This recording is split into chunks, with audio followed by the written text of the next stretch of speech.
Therefore,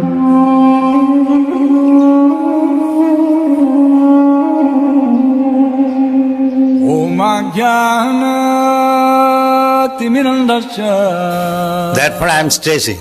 हरे कृष्णा। शिला प्रभुपाद की जय। निताई गौर प्रेमानंद हरि हरि। तो स्कंद 1 अध्याय 15 और श्लोक संख्या 12 1.15.12।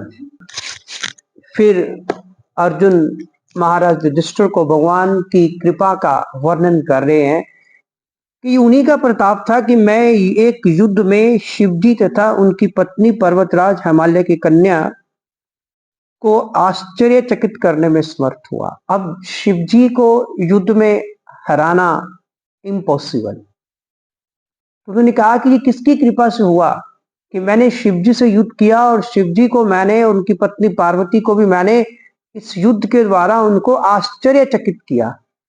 कहने का भाव वो किसकी कृपा से हुआ था? वो भी भगवान कृष्ण की कृपा से हुआ था। वो कहते तब शिवजी मुझ पर प्रसन्न हुए तो उन्होंने मुझे अपना निजी अस्त्र जो था वो प्रदान किया और अन्य देवताओं ने भी मुझे अपने अपने अस्त्र भेंट किए। और इसके अतिरिक्त मैं इसी शरीर के द्वारा स्वर्गलोक पहुंच सका, क्योंकि हम इस शरीर से स्वर्गलोक नहीं जा सकते, हमें ये शरीर त्यागना पड़ता है। लेकिन अर्जुन कहते कि मैं इसी वर्तमान शरीर से स्वर्गलोक जा सका और वहां मुझे आधे ऊंचे आसन पर बैठने दिया। तो प्रभुपाद अपने तात्पर्य में लिख रहे हैं, पूर्ण पुरुषोत्तम भगवान श्री कृष्ण के अनुग्रह से शिवजी समेत सारे देवता अर्जुन से प्रसन्न थे। अनुग्रह का मतलब उन्हीं की कृपा से। भाव यह है कि जिस किसी पर शिवजी की या किसी अन्य देवता की कृपा होती है तो उस पर भगवान की भी कृपा हो। तो ऐसा आवश्यक नहीं है कि भगवान की कृपा भी हो। बिना भगवान की कृपा से शिवजी और अन्य देवताओं की कृपा प्राप्त नहीं हो सकती। रावण निश्चित रूप से शिवजी का महान भक्त था, ठीक है, किंतु वह रामचंद्र के क्रोध से बच नहीं पाया। कि मतलब जब तक आप पर भगवान की कृपा नहीं होगी तब तक वो शिवजी की कृपा या अन्य देवताओं की कृपा जो है वो अपना प्रभाव नहीं दिखा सकती। जहां पे बता रहे हैं कि रावण पर शिवजी की कृपा थी, लेकिन फिर भी रावण अपने आप को राम जी के क्रोध से नहीं बचा सका। और पुराणों में ऐसी अनेक घटनाएं भरी पड़ी है, किंतु यहाँ पर एक ऐसा उदाहरण मिलता है जिसमें शिवजी अर्जुन से युद्ध करके भी प्रसन्न होते हैं। अब देखो यहाँ पे बात हो रही है कि चाहे अर्जुन ने शिवजी से युद्ध किया, उन पर आक्रमण किया, लेकिन फिर भी शिवजी अर्जुन से प्रसन्न है। परमेश्वर के भक्त जानते हैं कि देवताओं का सम्मान किस तरह किया जाए, किंतु देवताओं के भक्त कभी कभी मूर्खतावश ऐसा सोचते हैं कि भगवान देवताओं से बड़े नहीं है। कि जो भगवान के भक्त है उन्हें पता है कि देवताओं की पूजा कैसे करनी है या देवताओं को प्रसन्न कैसे करना है, वो जानते हैं। लेकिन जो देवताओं के भक्त हैं वो मूर्खतावश ये सोचते हैं कि भगवान से बड़े हैं देवता या भगवान उनसे छोटे हैं। ऐसी धारणा से मनुष्य क्या बन जाता है?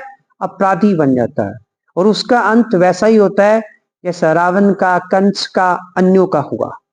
भगवान कृष्ण के साथ सख्या भाव में संपन्न कार्यों का अर्जुन द्वारा किया गया उल्लेख उन सब के लिए शिक्षाप्रद है जो इस शिक्षा से आश्वस्त है कि एकमात्र भगवान श्री कृष्ण को प्रसन्न करके अन्य सारे वर प्राप्त किए जा सकते हैं। कि अगर हम केवल भगवान कृष्ण को प्रसन्न कर ले तो हमें सारे वर, सारे आशीर्वाद जो है अपने आप ही प्राप्त हो जाएंगे। सभी देवताओं की कृपा भी, उनके आशीर्वाद भी हमें स्वतः ही प्राप्त हो जाएंगे। किंतु देवताओं के भक्तों या पूजकों को केवल आंशिक लाभ होगा, जो खुद देवताओं की भांति विनाशशील होगा। कहते जो देवताओं की पूजा करते हैं या देवताओं के भक्त हैं उन्हें पूरा लाभ प्राप्त नहीं होगा, आंशिक लाभ होगा, पार्शियल बेनिफिट होगा। कंप्लीट बेनिफिट तो है कि जन्म मृत्यु से मुक्ति, भगवान के धाम की प्राप्ति ये है। और यहां ये भी लिखा है, खुद देवताओं की भांति विनाशशील होगा। इस श्लोक की दूसरी महत्ता ये है कि भगवान कृष्ण की कृपा से अर्जुन इसी शरीर से स्वर्ग लोक पहुंच सके, जहां स्वर्ग के देवता इंद्रदेव ने अर्ध ऊंचे सिंहासन पर अपने साथ बिठाकर उन्हें सम्मानित किया। इंद्र से थोड़ा सा नीचा, अर्ध ऊंचा इसीलिए लिखा ना, उस सिंहासन पर बिठा के अर्जुन का सम्मान किया। कोई मनुष्य पुण्य कर्मों से स्वर्ग लोक पहुंच सकता है, जैसे कि सकाम कर्मों की श्रेणी में शास्त्रों में अभिमत है। अगर हम पुण्य कर्म करेंगे तभी हमें स्वर्ग लोक की प्राप्ति होती है। जैसा कि श्रीमद् भगवद गीता में कहा गया है, जब ऐसे पुण्य कर्म फलों का क्षीण हो जाता है तब भोक्ता को पुनः पृथ्वी लोक पर गिराया जाता है। पुण्य कर्म हमारे अर्जित होते हैं, हम स्वर्ग लोक जाते हैं। जैसे ही वहां जाकर फिर हम क्या करते हैं, भोग करते हैं। और भोग करने के बाद क्या होता है, फिर हमारे पुण्य कर्म जो जितने हमने किए थे, जिसके फल स्वरूप हम स्वर्ग में गए, वो सब क्षीण हो जाते हैं। जैसे ही पुण्य कर्म खत्म, तभी हमारा जीवन नीचे धरती पर आ जाएगा। ऐसे होते संत गणेश्वर होते थे।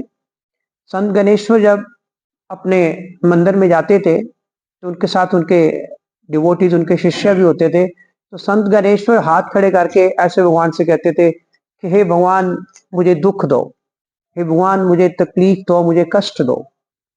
तो उनके जो अनुयायी थे वो बड़े हैरान थे कि लोग तो भगवान के पास जाकर सुख मांगते हैं, खुशियां मांगते हैं, सुख समृद्धि मांगते हैं, और ये एक ऐसे संत है कि जो भगवान के सामने जाकर भगवान से हाथ खड़े करके दुख मांग रहे हैं, प्रॉब्लम्स मांग रहे हैं। तो उनके शिष्यों ने पूछ ही लिया एक बार कि महर्षि आप ये क्या कर रहे हो। उन्होंने कहा कि मैं इसलिए भगवान से दुख मांगता हूँ, तकलीफ मांगता हूँ कि अगर मुझे सुख मिलेंगे, खुशियां मिलेंगी, समृद्धि मिलेगी, ऐश्वर्य प्राप्त होगा, तो जो मैंने करोड़ों जन्मों में पुण्य अर्जित किए हैं वो सब क्षीण होंगे। पुण्यों के फल के कारण आज हमारे पास ऐश्वर्य है, आज हम धनी हैं, आज हमारे पास अच्छा शरीर है, सुंदर रूप है। ये हमने जो पिछले जन्मों में पुण्य कर्म किए थे उसके कारण हमें आज सुख मिल रहे हैं। और जितने हम सुख सहूलतें प्राप्त कर रहे हैं उसमें खुश होने वाली बात नहीं है, उसमें दुखी होने वाली बात है कि आपके पुण्य खत्म हो रहे हैं। और जब पुण्य खत्म होंगे फिर हमारा फॉल डाउन होगा, फिर हम नीचे गिरेंगे। तो यही बात यहां पर हो रही है कि वहां पे जाके स्वर्ग में पुण्य खत्म हो जाते हैं, फिर नीचे धरती पर दोबारा कुत्ते बिल्ली की योनि में आना पड़ता है। और चंद्रमा भी स्वर्गीय ग्रहों के समान स्तर पर है। और जिन लोगों ने यज्ञ संपन्न करके, दान देकर और कठोर तपस्या करके पुण्य अर्जित किया है, उन्हें शरीर की आयु पूरी होने के बाद स्वर्ग लोक में प्रविष्ट होने दिया जाएगा। अर्जुन को उसी शरीर में स्वर्ग में प्रविष्ट होने दिया गया जो केवल भगवत कृपा का प्रसाद था। ये भगवान की कृपा थी, भगवान की कृपा का प्रसाद था, अन्यथा ऐसा होना संभव नहीं था। कोई भी बिना पुण्य कर्म अर्जित किए इस शरीर में स्वर्गलोक नहीं जा सकता। ये तो शरीर त्यागने के बाद ही व्यक्ति स्वर्गलोक जा सकता है। आधुनिक विज्ञानियों द्वारा स्वर्गलोक में प्रवेश करने के सारे प्रयास व्यर्थ सिद्ध होंगे, क्योंकि ऐसे विज्ञानी अर्जुन के समान स्तर पर नहीं है। वे तो सामान्य मनुष्य है जो यज्ञ, दान या तप की निधि से वहीन है। कहते जो साइंटिस्ट आज ये सोच रहे हैं कि हम सीधे ही स्वर्गलोक में चले जाएंगे, ऐसा कुछ हम स्पेस शटल बनाएंगे, शटल जिससे हम ऊपर चले जाएंगे स्वर्ग में, लेकिन दिस पॉसिबल नहीं, दिस इज नॉट पॉसिबल, क्योंकि ऐसा यज्ञ, दान और तप उन्होंने नहीं किए कि जिनसे वो स्वर्गलोक में जा सके। ये भौतिक शरीर प्रकृति के 3 गुण, सतोगुण, रजोगुण, तमोगुण से प्रभावित होता रहता है। कि हमारा ये शरीर जो है ये 3 गुणों से प्रभावित है, सतोगुण, रजोगुण और तमोगुण। इस वक्त हम सतोगुण में है। जैसे ही हम मंदिर से बाहर निकलते हैं साथ ही हमारे ऊपर रजोगुण का प्रभाव पड़ता है, हमारी बातें इधर उधर की बातें शुरू हो जाती है, यहाँ तक कि फिर हम तमोगुण में भी चले जाते हैं, एक दूसरे की निंदा शुरू हो जाती है। ठीक है, फिर जाते ही हमने क्या करना है, मंगला आरती के बाद हमने जाते ही सो जाना। मोस्टली लोग सो जाते हैं, कोई चैंटिंग नहीं कर रहे। ठीक है ना, ये सारा तमोगुण है ना। अब अभी जो नहीं आए वो तमोगुण में ही है। मंगला आरती में ऐसी थोड़ा, इतनी ठंड थोड़ा है कि आदमी मंगला आरती में आ नहीं सकता, हम लोग भी आए हैं। तो ये सब तमोगुण का प्रभाव है। कभी रजोगुण का हमारे ऊपर प्रभाव है। जब सतोगुण का प्रभाव होता है फिर हमारे अंदर जोश आता है, चलो हम मंदिर चलते हैं, चैंटिंग करते हैं। तो आधुनिक प्रजा न्यूनाधिक रूप से रजोगुण और तमोगुण से प्रभावित है। जो आजकल के लोग हैं, ठीक है, उनके ऊपर किसका प्रभाव रहता है? तमोगुण और रजोगुण। सतोगुण का तो बिल्कुल प्रभाव उनके ऊपर रहता ही नहीं है। और इस प्रभाव के लक्षण उनके अत्यंत कामुक और लोभिक होने से प्रकट होते हैं। अब कैसे पता चलता है कि उनके ऊपर रजोगुण और तमोगुण का प्रभाव है? जब उनके अंदर लालच, धन कमाने का लालच, ठीक है, फिर काम वासना, ये सारी चीजें किसके लक्षण है? रजोगुण और तमोगुण के। ऐसे पतित लोग मुश्किल से स्वर्ग लोक पहुंच सकते हैं। कि ऐसे जो पतित लोग हैं वो मुश्किल से ही स्वर्ग लोक पहुंच सकते हैं। एक बार किसी ने प्रश्न किया,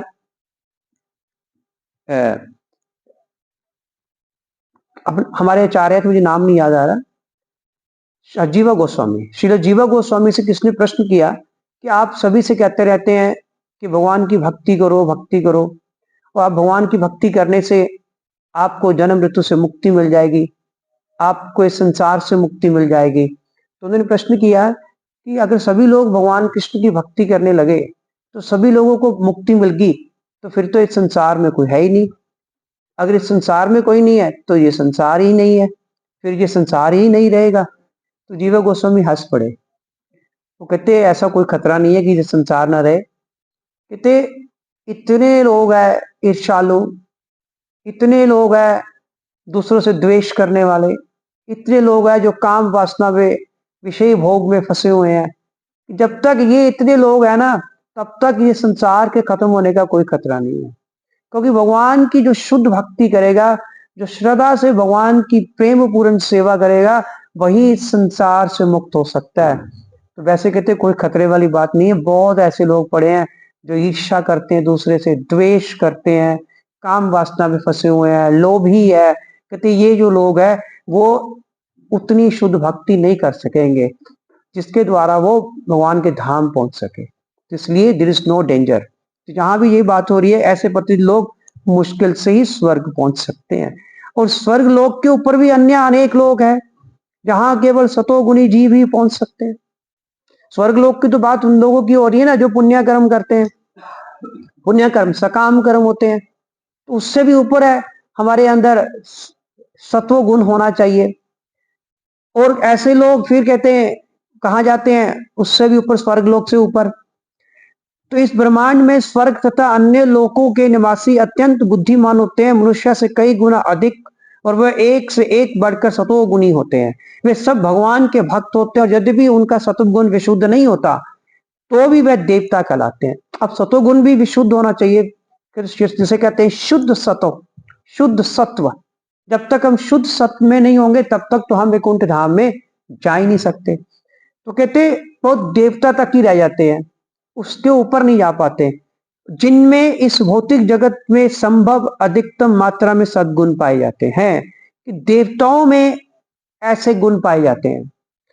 तो यहाँ पे बात हो रही है कि जब तक हमारे अंदर विशुद्ध सत्व के गुण नहीं होंगे तब तक हम स्वर्ग लोक से ऊपर नहीं जा सकते। स्वर्ग लोक में भी तभी जा सकते हैं जब हम पुण्य कर्म अर्जित करेंगे, वो भी मृत्यु के पश्चात। लेकिन अर्जुन को इसी शरीर से ही स्वर्ग लोक जाना पड़ा भगवान की कृपा से। हरे कृष्णा।